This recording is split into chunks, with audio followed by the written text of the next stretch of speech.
Allons-y maintenant avec un autre type de tableau, le tableau de données groupées en classes. Donc, qu'est-ce qu'un tableau de données groupées en classes? C'est un tableau qui est utilisé lorsqu'une distribution comporte des données qui n'ont pas tendance à se répéter. Il est généralement utilisé pour les données de type quantitatif continu. Donc, des nombres qui varient beaucoup. Comment on constitue un tableau groupé en classes? Chaque classe est formée d'un intervalle à l'aide de crochets ici, donc un intervalle exprimé avec des crochets, borne inférieure, borne supérieure et crochet ouvert. Donc, crochet fermé de ce côté-ci et crochet ouvert pour terminer la borne. Donc, dans la première colonne ici, on va former des classes avec des intervalles, crochet ouvert, crochet fermé. Ces classes-là vont toutes avoir la même amplitude, la même largeur. Donc, si on décide de faire des classes qui ont une largeur de 10, tous mes classes vont avoir une largeur de 10. Si on fait des bonds de 50 ici à l'intérieur de mes classes, tous mes bords, mes classes vont avoir une largeur de 50. Donc, une fois qu'on a décidé de l'amplitude, on la maintient pour chacune des classes. Et généralement, un tel tableau, on va s'organiser pour avoir entre 5 et 10 classes différentes. Donc, on va voir avec l'exemple, vous allez mieux comprendre un peu de quoi il en revient. On dit, on a mesuré la quantité d'eau en litres consommée en une semaine par un groupe de 50 personnes. Voici la distribution, donc la liste de données, ainsi obtenue. Donc, voyez ici, on a une plus grande variété de résultats, il y a moins de répétitions. Donc, il serait opportun d'utiliser les données groupées en classes. Donc, on veut former des classes. Donc, ici, je regarde dans ma liste, on a des valeurs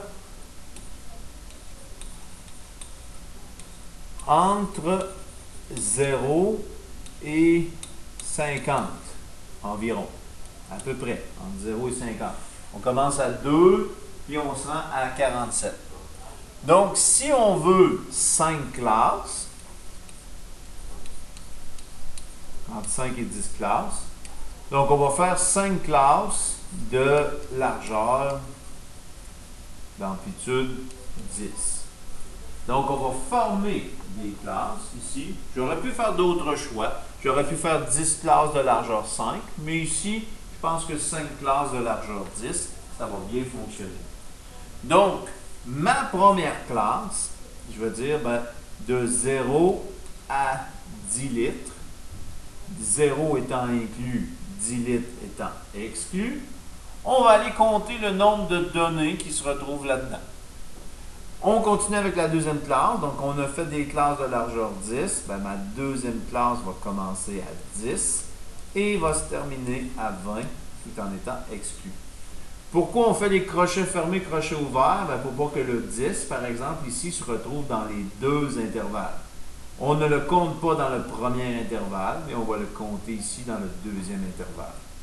Et je continue ainsi de suite pour se rendre jusqu'à la fin.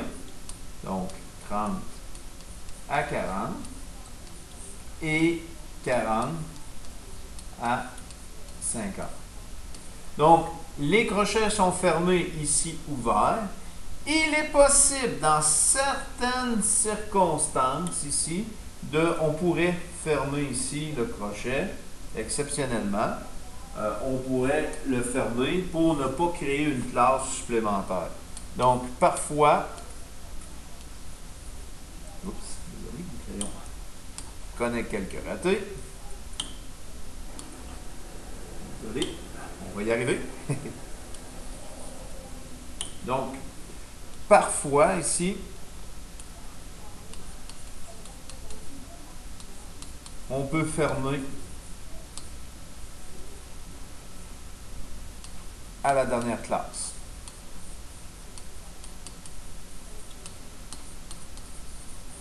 Donc, si ça évite de créer une classe supplémentaire, on peut parfois fermer le dernier ici crochet dans mon tableau.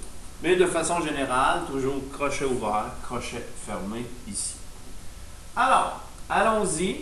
Donc, combien y a-t-il de réponses qui sont situées entre 0 inclus et 10 exclus? Donc, le 2 est dans l'intervalle, le 5, le 6, le 7, le 8, le 9, pas le 10.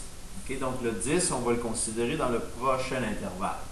Donc, combien j'ai de données? 1, 2, 3, 4, 5, 6, 7, 8, 9, 10, 11 données. Oups.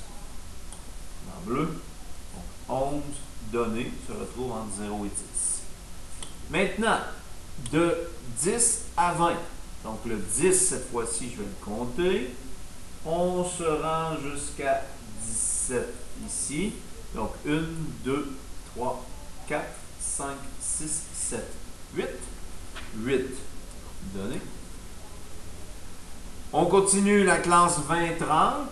Donc, 20-30, on commence à 24 et on va se rendre jusqu'à 29. Pas le 30. Je compte. 1, 2, 3, 4, 5, 6, 7. 7. 1, 2, 3, 4, 5, 6, 7. Donc 7 ici. Par la suite, donc 30 et les suivantes. Donc 1, 2, 3, 4, 5, 6, 7, 8, 9, 10, 11 données. Donc 11 ici. Je continue. On peut peut-être prendre ceci. Donc 40. Donc 1, 2, 3, 4, 5, 6, 7, 8, 9, 10, 11, 12, 13 données.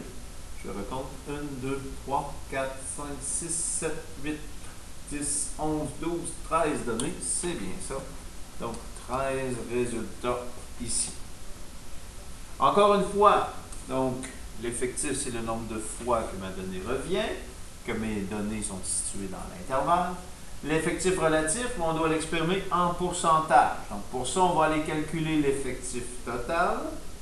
Donc, l'effectif total ici, on a 11 plus 8 plus 7 plus 11 plus 13, ce qui me fait 50 données. Et nous, on veut l'exprimer en pourcentage. Encore une fois, comme on l'a monté précédemment, on peut utiliser produit croisé, facteur de multiplication. Donc, ça est possible. Donc, si je vous fais un exemple pour l'effectif relatif, ici, «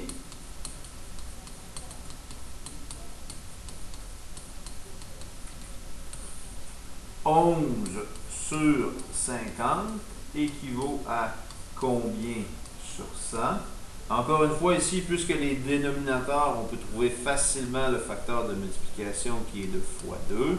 On peut y aller par facteur de multiplication ici aussi. Donc, quand le facteur de multiplication se trouve bien, ça peut être une stratégie intéressante. Sinon, on procède par produit croisé ou par division, comme on l'a vu à l'exemple précédent, juste ici, dans le bas de la page 41. Donc, ici, on a trouvé notre facteur de multiplication qui était de 2, donc fois 2 ici, 22, fois 2 pour 16, fois 2 pour 14%, fois 2 pour 22% et fois 2 pour 26%. On peut bien valider si ça fait un total de 100%. Si ce n'est pas le cas, on pourrait revalider certains calculs. 100%. Donc, il y a des bonnes chances que je n'ai pas fait d'erreur ici dans ma colonne effectif relatif. Donc, voici un tableau de données groupé en classes. On s'organise pour avoir entre 5 à 10 classes ici, des classes de largeur égale. On trouve l'effectif et l'effectif relatif.